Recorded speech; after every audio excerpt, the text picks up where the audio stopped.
came around to say hello. One, I'm so fly. You took a nosedive. Careful when you play on my level. For you, it's so. Hey, hello. Motorola Razr 50 Ultra. Flip the script. Hello, Moto. Be larger than this, and we still need a long way to travel before we can say that this network has been exposed. But let me bring in Smita Prakash. Smita Prakash, the fact that a laptop has also been recovered could have very, very important data stored in there. These days, conversations don't take place on normal telephone lines or WhatsApp calls or Telegram calls. They take place through various VoIP lines and apps. That can be something that comes out of that laptop. I'm also being told that that laptop is going to be submitted to the courts, because if you want to use it as evidence, you need to go through a court procedure for that. But even while all of this is happening, Smita Prakash, the fact that political parties raise the question of, is this being done to divert attention away from booth capturing in Bihar? I mean, does this really sound normal to you, or is it really weird?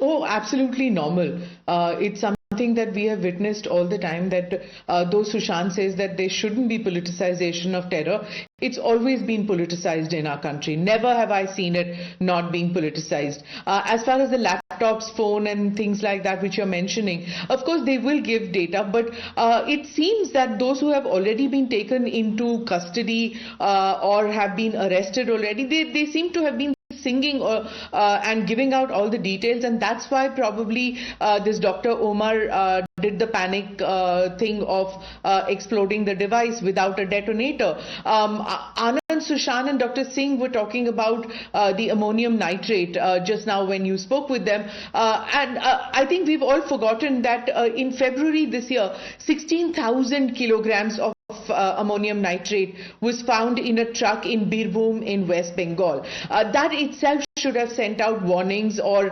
panic states situation that something is happening. If 16,000 is found in one place at one time, you know that there is a problem that we have in our hands as far as the banning or the law of not hoarding ammonium nitrate is concerned, that it's being flouted. As far as what is happening on the ground, Navika, these the law enforcement forces who've been investigating, and there are dozens of them in all the states who are working round the clock ever since the blast took place yesterday and the seizures in Haryana. The fact is that some of them, I got to know today, that some of them have joined the forces after 2012, especially in Delhi. This is the first terror attack that they have seen. I mean, between 2005 and 2011, if I'm not mistaken, that period was fraught with all kinds of terror-related activities. There were 4 or 5 of them